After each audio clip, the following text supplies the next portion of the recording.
子榮議員，你仲有3分46秒答辯，之後辯論即告結束。梁子榮議員，多謝主席。主席，我要再次感謝37位議員嘅積極發言，讓到議案嘅內容更加豐富。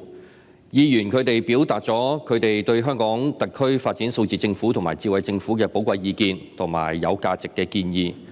曾幾何時，香港係一個值得所有中國人自豪同埋嚮往嘅地方。香港嘅步伐急速，好多時候都讓人透不過氣，但係又成為所有香港人一鼓作氣、成就無限可能嘅地方。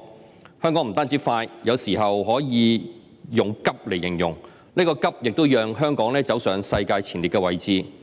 但係自從1997年回歸之後，2019年黑暴事件之後，2020年嘅新冠疫情之後，香港好似慢咗落嚟，甚至停咗落嚟。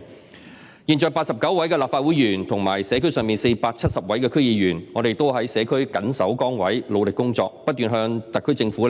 建言獻策。目的只有一個，就係想幫助香港發展經濟、改善民生。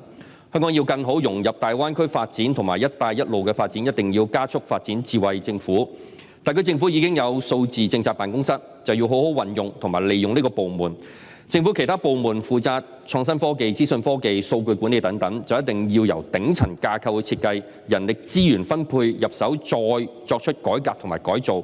資源要整合統一，不能再係建立呢個資訊孤島呢個情況。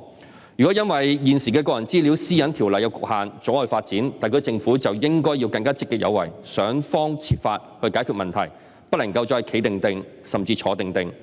特區政府一定要從數字化、智慧城市大腦建設入手，借鑑同埋參考內地嘅經驗。現時唔係科技同埋資源未準備好，而係處理相關工作嘅官員好似仲係喺休眠嘅狀態。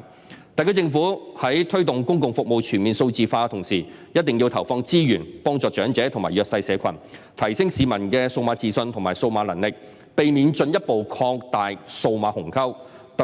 特區政府更加要同內地建立一套安全同埋合乎兩地法律嘅數據互交換機制，先可以真正達到建立數字灣區，兩地人民先至可以真正感受到創新科技帶嚟嘅好處同埋便利，提升獲得感、安全感同埋幸福感。我再次懇請各位議員支持我嘅議案，一齊係推動同埋幫助香港特區建設智慧數字政府，讓到東方之珠發光更亮。主席，我謹此陳辭。